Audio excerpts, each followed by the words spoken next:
నిన్న వార్తల్లో చూడడం జరిగింది.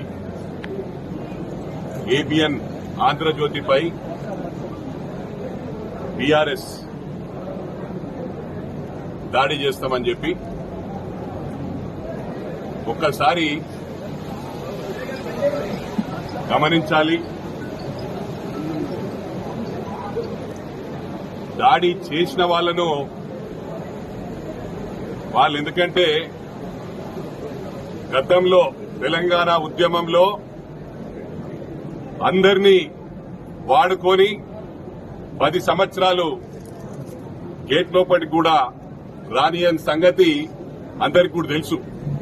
అందుకు పెద్ద మనస్సుతో వాళ్ళు కూడా మా పిల్లలే కాబట్టి దాడి చేసిన వాళ్ళని వదిలిపెట్టి నా కొడుకుల్లారా ఒక్కొక్కరిని హెచ్చరిస్తా ఉన్న లీడర్ నాయకులు ఎవరైతే రెచ్చగొట్టి ప్రెస్ మీట్లు పెట్టి మాట్లాడుతా ఉన్నారో వాళ్లను మా కార్యకర్తలు పరిగెత్తించి ఉరికిచ్చి కొడతారని చెప్పి ఈ సందర్భంగా తెలియజేస్తా ఉన్నా. మరి అదేవిధంగా ఏబిఎన్ రాధాకృష్ణ గారు నిజామాబాద్ నేటివ్ అయినది, బీర్పూర్ మండలం.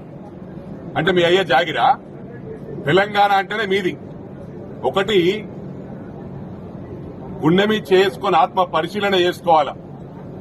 జీహెచ్ఎంసీ ఎలక్షన్స్ మునుపు ఇదే కేసీఆర్ గారు ఆంధ్ర వాళ్ళకి ఏదైనా కష్టం వస్తే వాళ్ళ కాలుకు ముళ్ళు గుచ్చుకుంటే నా పంటితో తీస్తా అన్నాడు. మర్చిపోయిందిరా? అంటే రాజకీయ లబ్ధి కోసం ఏదైనా మాట్లాడతారు మీరు. మరి అదే విధంగా గమనించాలా, మొన్న రాష్ట్రం మొత్తం చీగొట్టిరు మిమ్మల్ని.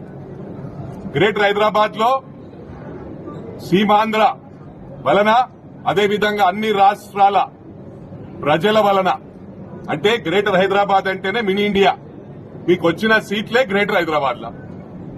మళ్ళా ఏదైనా అవసరం వచ్చినప్పుడు సెంటిమెంట్ వాడతారు. అంటే పార్టీ గ్రాఫ్ పడిపోతుంది అనగానే వెంటనే ఆంధ్ర తెలంగాణ ఫీలింగ్ తెస్తారు. అరే నా కొడుకుల్లారా, మీ బాస్ కొడుకులే అమెరికాలో చదువుకొని వచ్చిర్రు, అమెరికాలో ఉద్యోగం చేసిర్రు. మరి ఎవనయ్యా జాగిరని పోయినరా? ఆడికి ఎవరు తిండి తిన్నారా? ఎక్కడ ఉన్నా కూడా ఒకటి గమనించాలి, ఈ ఫీలింగ్ తెస్తే మాత్రం బిడ్డ ఒక్కొక్కరిని పరిగెత్తి కొడతామని చెప్పి ఈ సందర్భంగా తెలియజేస్తా ఉన్నా. మీకు ఒక ఆనవాయితీగా మారింది. ఎన్నికలు అయిపోగానే 10 సంవత్సరాలు అందరితో దోస్తాన్ చేసిండ్రు. బయట రాష్ట్రాలకు కాంట్రాక్ట్లు ఇచ్చిండ్రు.